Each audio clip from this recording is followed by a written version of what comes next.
Transformers is a franchise that has been around for over 30 years, and as such has a long and interesting history to go with it. In this video, we're looking at 20 more random Transformers facts from across the years that you may not know.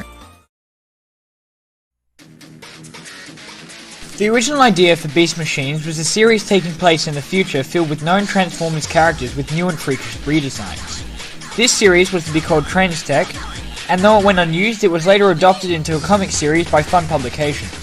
Following the history of Beast Machines, the series was initially called Beast Hunters, though the name was dropped.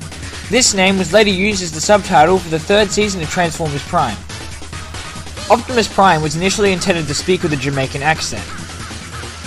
According to his Cyber Power Key bio, Jetfire gained an Australian accent in the Cybertron cartoon during a mission on Nebulos. The English dub of Car Robots, Robots in Disguise, began airing mere days before the 9/11 terrorist attacks. As a result, episodes aired after the events that had any scenes containing gratuitous city destruction were heavily edited or cut out.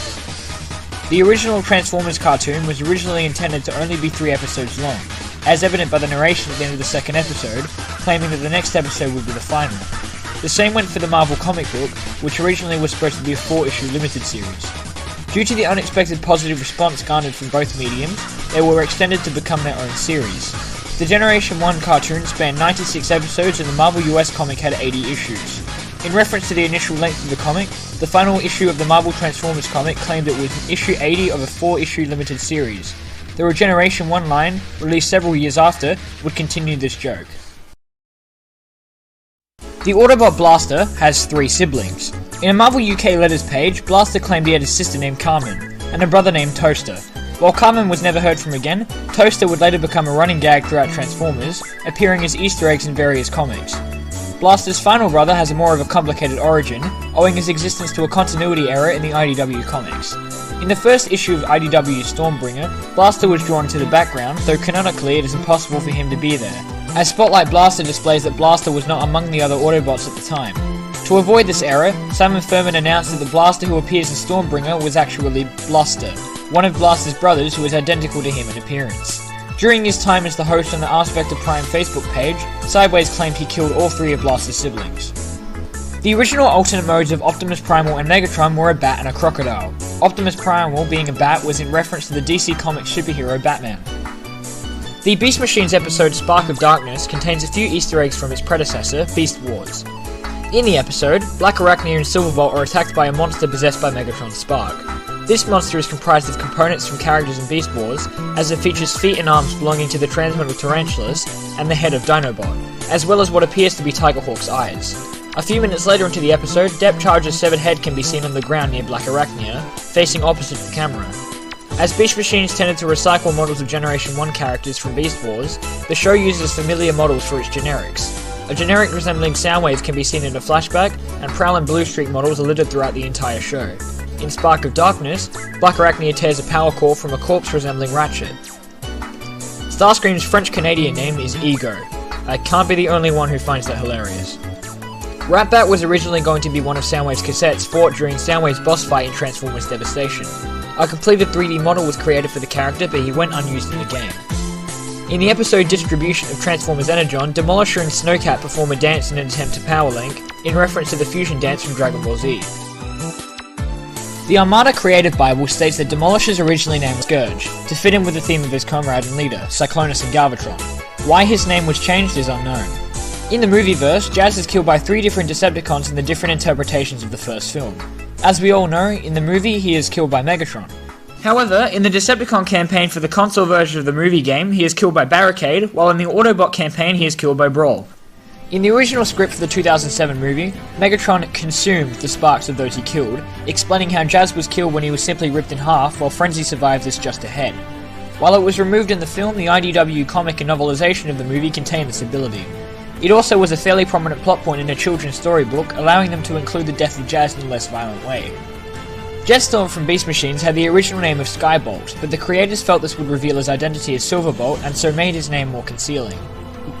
Rick Alvarez, ex-Hasbro employee, claimed that if Transformers Prime had had its 4th season, it would have included the Starseekers, characters introduced in the aligned continuity through the novel Transformers Exodus.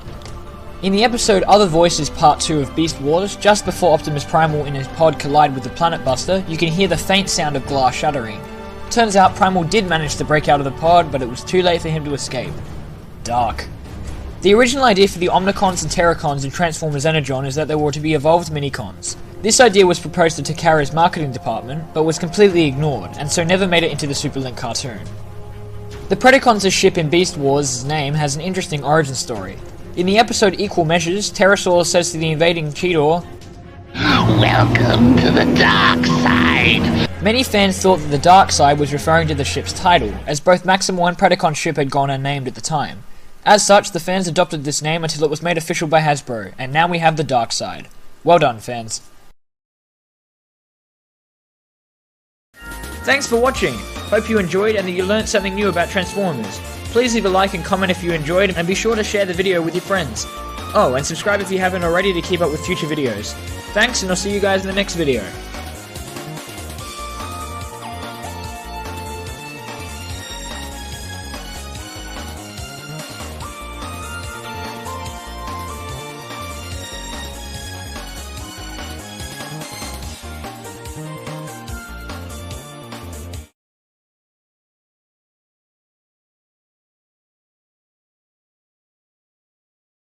Transformers is a franchise that has been around for over 30 years, and as such has a long and interesting history behind it.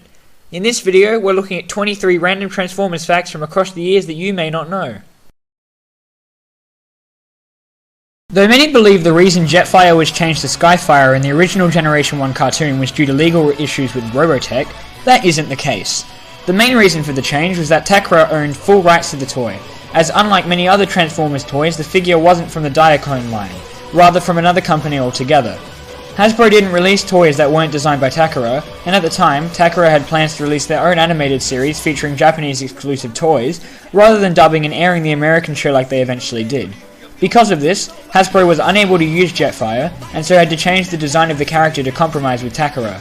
Unfortunately, as the show character looked nothing like that of the toy, Hasbro changed the name as well, as the character failed to advertise the product it was intended to sell. In the very first episode of the Transformers cartoon, a yellow crane Autobot appears with no explanation or backstory, and never appears again during the rest of the cartoon. This bot would later be named Hauler, and was added into the cartoon by accident. Hasbro initially intended to include what would become Grapple in the very first wave of toys, but complications led to him being held back and saved for the 1985 line. This didn't stop Hauler from making it into the cartoon, however. It was later retconned that the Autobot was an ex-Constructicon, being one of the additional members of the team seen during the Megatron rebuilding scenes of Five Faces of Darkness Part 4. Tiger Hawk only lasted 3 episodes in Beast Wars, as there was production issues with his toy. As the producers were unsure whether or not his toy would be released, they felt it would be safest to kill him off. Funnily enough, he did eventually get a toy. Poor Tiger Hawk. Despite their deaths in the 1986 movie, Brawn and Windcharger made brief appearances in post-movie episodes, supposedly as animation errors.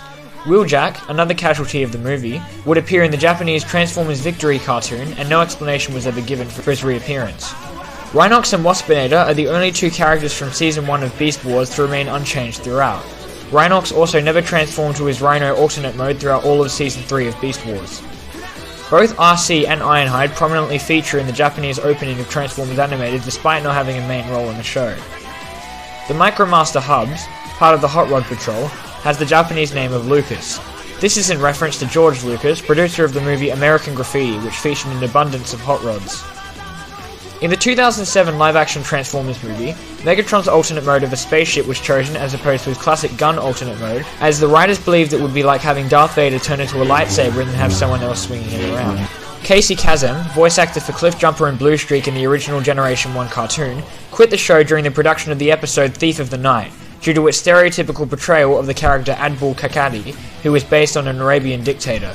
Him quitting the show would later lead to both Cliffjumper and Bluestreak having no speaking lines throughout the rest of the show and had very minimal appearances.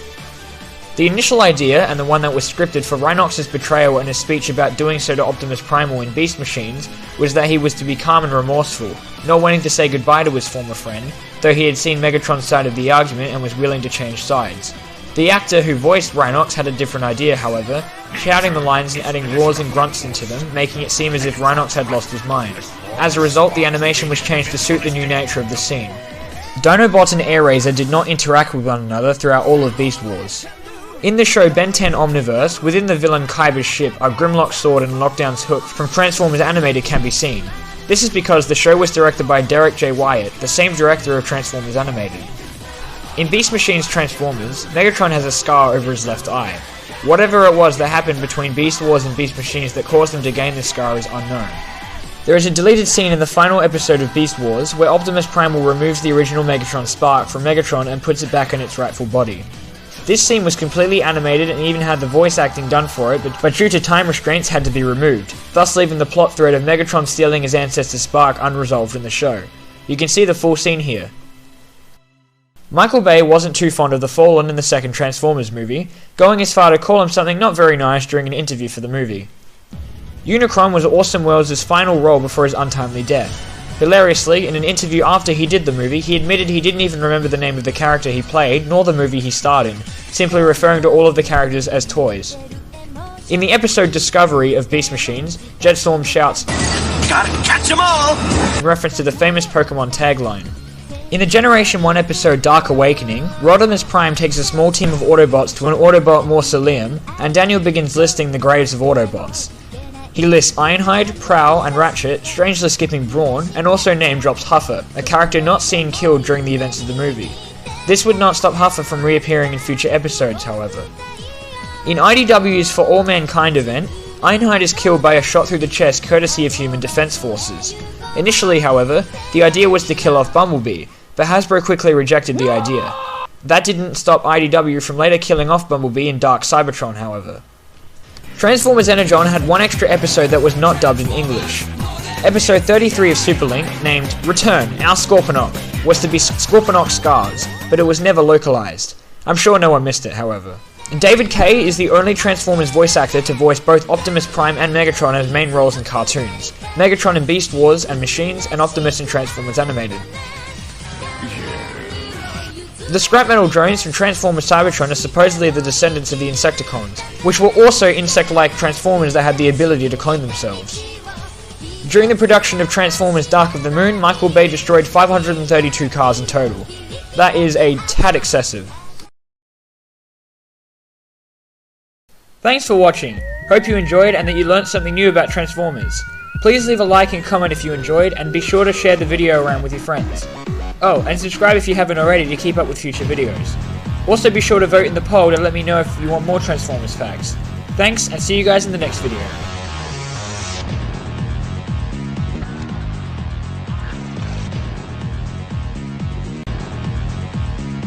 Though we've already covered 43 facts about Transformers in the past, the series still has many interesting bits of trivia to uncover. In this video, we're looking at another 20 Transformers facts. The figure Power Up TV6 contains a picture of a jet on its screen, which is actually Jetfire from Transformers Cybertron. Why is he there? Well, the Real Gear robots were originally going to be part of the Cybertron toy line, but as the release of the 2007 movie was imminent, Hasbro decided to save it until the movie, though didn't bother to change the designs. Roadbuster's 2014 Cloud figure is coloured like Energon Ironhide. This is because Ironhide was originally going to be called Roadbuster, but the name was scrapped in favour of a more recognised name. In the IDW Generation 1 continuity, Impactor used to be a good friend of Megatron back when they were minors. Impactor would later receive the nickname Kiloton. The Ask Vector Prime Facebook page would later reference this when it finally gave a name to Megatron's fallen friend who was murdered by the humans in the Generation 2 manga, who went unnamed at the time. What was he named? You guessed it, Kiloton. Fun Publications' Shattered Glass series began as an April Fool's joke in which they leaked 3 pages of comic online, with the last page revealing that it was a hoax. Due to the positive fan reception, however, they later expanded it into the full series we now know today. Ruckus was originally supposed to be a new member of the Sundicons for Combiner Wars, but as Hasbro both lost the name and agreed that his presence in the team wouldn't make sense, they created the all-new Off-Road to fill his role instead. Evidence of this can be seen in the early design concepts of the toy, in which the figure converted into a buggy-like vehicle like that of Ruckus' original toy, as well as the head sculpt of Off-Road clearly showing a resemblance to Ruckus. The explanation for Getaway's constant deaths throughout Transformers fiction is a simple one. Simon Furman claimed that he thought it would be funny if a bot named Getaway didn't get away. Throughout all of Beast Wars, Megatron said his trademark "yes" 166 times, and "no" 54 times. Ironically, his final word before his death in Beast Machines was "no."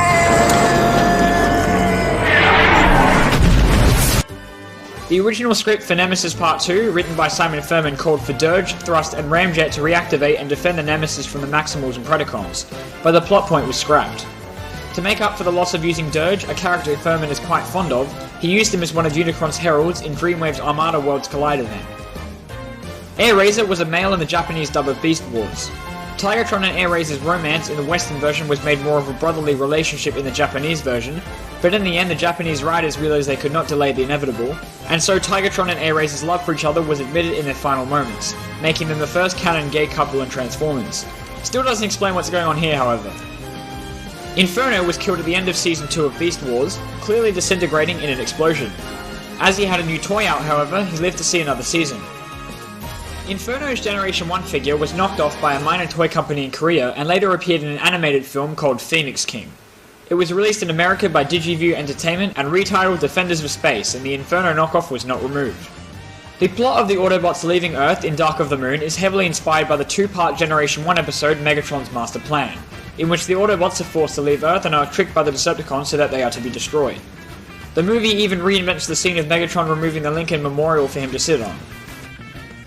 Transformers Armada had terrible name consistency, as characters would often refer to Tidal Wave as Shockwave, Tidal Wave's Japanese name. Sparkplug was also commonly called Leader 1 by mistake. Leader 1 was of course Megatron's Minicon. This continued into Energon, which switched Cliffjumper and Downshift's names constantly. A planned scene for the final episode of Beast Machines saw Obsidian and Stryker returning to Cybertron and refused to reformat themselves, and so remained the only purely mechanical beings on Cybertron as atonement for their actions in the show. However, this scene never made it into the final episode, leaving their fate ambiguous. Though the Generation 1 cartoon was notorious for animation errors, one particular error occurred on too many occasions to be a coincidence. This was Skylynx's ever-changing insignia, which appears as a Decepticon shield on numerous occasions. This suggests that Skylynx's original character model, of which the animation utilizes, bears a Decepticon symbol, indicating that Skylynx was initially a Decepticon. The idea makes sense when you consider that Skylynx's rivals in the show are the Predacons, who were originally conceived as the Autobot combiner group known as the Anibots. When the original Transformers line was released in Europe, Optimus Prime was absent from the line of toys, and as a result, Jetfire was made the leader of the Autobots, appearing as such in a mini-comic where he battled Megatron, and even in the translated Marvel comic in which Optimus's name was changed to Jetfire until Optimus's toy was finally released into Europe. The most likely cause for Prime's toy being left out is a contract between a French company and Takara, which prevented Optimus's sculpts being sold. In the 2004 Armada PlayStation 2 game, during the sub-Atlantic level in which the player has to infiltrate Tidal Wave in his alternate mode, an Easter egg allows the player to enter an area where Tidal Wave's head is stored, and you are even able to walk on it. Continuing on with the facts about the Armada game, Demolisher was originally going to be a boss fight in the Armada PlayStation 2 game, though was cut from the final game, supposedly due to budget cuts. The storyboard for the game revealed that Demolisher replaced Starscream in the Antarctica level, and the player would have to fight him in the control room of the ship. When he was about to be defeated, Megatron would fire upon the ship, causing it to fall down into a chasm. From there, the player would have to chase Demolisher through the ship before entering an ice chasm, before the final phase of the fight would initiate, where he would attempt to damage you with falling stalactites. It's a shame it was cut from the game. Megatron's name was originally rejected for being too scary for kids. There were 3 episodes planned for Beast Wars that never eventuated, these being A Greater Ape, Dark Glass, and one that was unnamed. Bob Ford and Larry DiTilio discussed some of these unfinished episodes during their panel at BotCon 1998. A Greater Ape focused on Optimus Prime while receiving a blow to the head and thinking he was a real gorilla, and so he became part of the tribe of gorillas, even finding himself a gorilla girlfriend. Unfortunately, an attack from Megatron caused him to be hit in the head once again and regain his senses. There was a show that Catherine Lawrence had written called A Greater Ape, which they just felt they couldn't render. It was one of those heart-rending scripts where I'll tell you, the plot was that Optimus gets bonked on the head or something. It was a very cartoon plot, and basically becomes a real gorilla, and he teams up with a pack of gorillas, and he has a gorilla lady and everything. And he's running around as a gorilla, and at the end, Megatron attacks the gorillas trying to get him, and he brings him back, and he shoots the hell out of everybody as usual, but the lady gorilla doesn't want anything more to do with him, so this was Optimus's last chance, we used to call that. And we were... The episode was never produced due to Mainframe having to produce too many new models for it. The unnamed episode was to be about Airazor and Black Arachnia leaving their respective teams to form a third party during the conflict, but the episode was dropped as the writers found it difficult to make it fit into the show. We were kicking around an idea that we had, jokingly entitled Bitch Wars, which was where the females actually, Black Arachnia and Airazor split off and in disgust and formed their own third team for a while. But that one never gelled either. Finally, Dark Glass would have been an episode in Season 3 of the show, and follows the plot of Rat Trap attempting to restore the original Dinobot with Dinobots 2's body, which causes the old Dinobot and current Dinobot to undergo a weird mental struggle.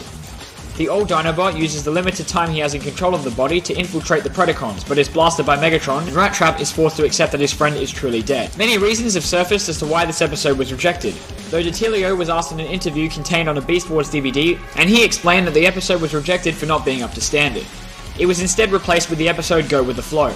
Though in the finale of the show, Nemesis Part 2, in which Dinobot's original personality re-emerges after Rampage is killed, the events of Dark Glass come into play, and would have explained Dinobot's sudden personality change. TF Wikinet gives a more detailed account of this lost episode, and you can visit the page by clicking here.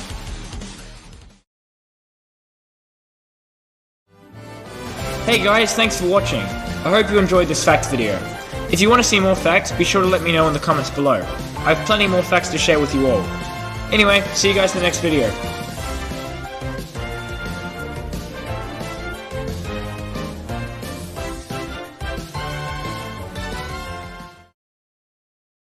Transformers is a franchise that has been around for over 30 years, and as such has a long and interesting history behind it. In this video, we're taking a look at 20 random Transformers facts from across the years that you may not know.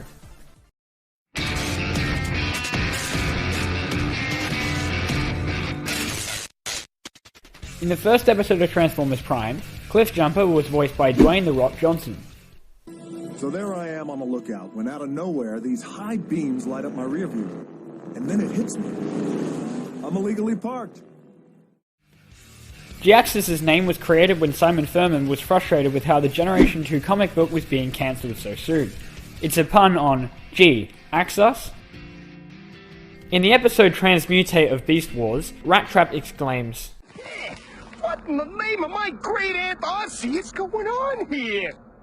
This was referencing Susan Blue, the voice director of Beast Wars and voice actor of both RC in the Generation 1 cartoon and the Transmutate of that episode. The line was to be used again when Black Arachnia underwent her Transmural 2 form, responding to the question of "Who are you?" with "Not your great Aunt RC," but it went unused. In a Cartoon Network online game of Transformers Animated, Ironhide was listed as a Decepticon by mistake, which led to the rumour that he was the traitor in the episode Auto Boot Camp of the show. In the second issue of the 4-issue Headmasters comic, Cyclonus was scripted to appear, but the artist, Frank Springer, instead mistakenly drew a full-size Nightstick who was then coloured like Cyclonus. In the UK reprinting of the comic, as Cyclonus was already an established character, the oversized Nightstick was renamed Krunix. For those wondering where Skids and Mudflat went in Dark of the Moon, the movie novelization and IDW comic adaptation included the scene that they were slaughtered alongside Ironhide by Sentinel Prime, a scene originally in the script for the movie. They were initially planned to be in the movie, though were mostly edited out at the last minute, save for a single shot. In the Dreamwave Generation 1 and Robots in Disguise continuities, Ultra Magnus is Optimus Prime's brother. Issue 4 of a Japanese Transformers magazine claimed that Optimus tended to treat Ultra Magnus like his kid brother. Generation 1, Optimus Prime, Ultra Magnus, Rodimus, and Jazz make a cameo appearance in the Transformers Cybertron episode Balance, as 4 elders in search of colony worlds. Ravager's cassette alternate mode apparently is a tape of the soundtrack to Cats the Musical, according to the Transformers adventure game book Dinobot War. Cats, get it? During the working stages of Revenge of the Fallen, an initial name for Sideswipe was Hot Rod, as well as Stinger. The latter served as the working name that was eventually changed and reused 2 films later. Though not appearing in the actual movie, Sideswipe was apparently intended to be killed off in Age of Extinction, as some trading card merchandise stated that the Autobots learned of his death at the hand of Cemetery Wind and mourned him. Sideswipe is also the only Transformer throughout all 4 films to be recast, aside from Leadfoot's single line in Age of Extinction being a repeated audio clip of Ratchet during his demise. According to the Beast Wars Universe Guidebook, due to a lack of protoform technology, Rampage's body was supposed to be comprised of remaining technology from the Generation 1 Great War. In 2010, by pure coincidence, both Fun Publications and IDW Publishing gave Iron Fist a main role in their comics, due to the fact that he was an underused character in the franchise. He was portrayed drastically different in his two portrayals, however. This led to his toy skyrocketing in value, much like how Bludgeons had when Simon Furman wrote him as a prominent character in the Marvel Generation 1 comics. Until it appeared in the episode A Fistful of Energon of Transformers Animated, Hasbro had no intention of producing a Samurai Prowl toy, as evident by the fact that Prowl discards it by the end of the episode as he believed it wasn't good for him.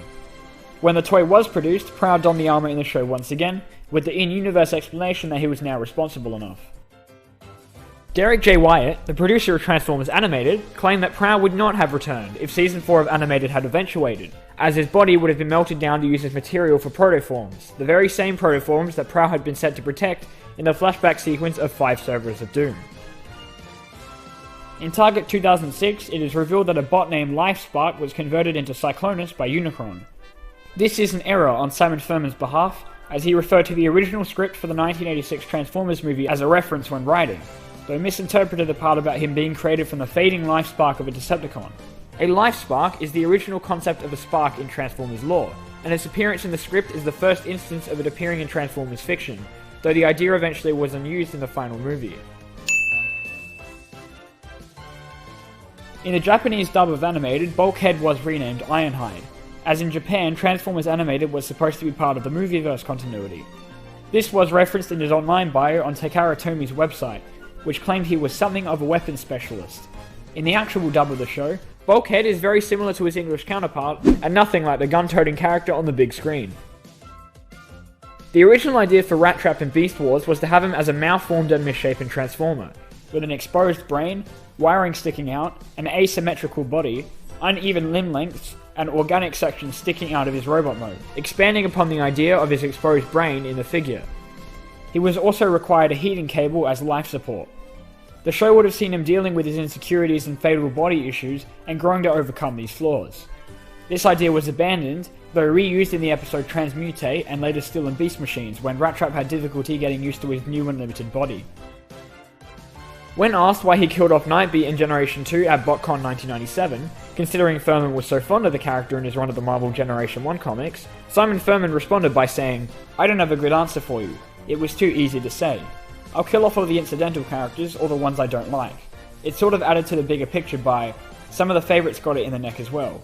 It's like, say Rat Trap or something died. It's like, who cares? I do like Beast Wars as well. It was too easy to knock off B characters." What he was saying is that killing off minor characters he didn't like didn't have that much of an impact, and so instead axing more important characters like Nightbeat allowed him to highlight the threat of the Swarm. He made this comparison without knowing how big of a character Rat Trap was, however. Hey guys, thanks for watching this video. I hope you enjoyed and learned something new about Transformers. Did you know that Inferno's Generation 1 toy was knocked off and put in a movie called Phoenix King? For that and even more Transformers facts, be sure to check out my other 3 fact videos. Thanks and see you in the next video. Diamondbolt out.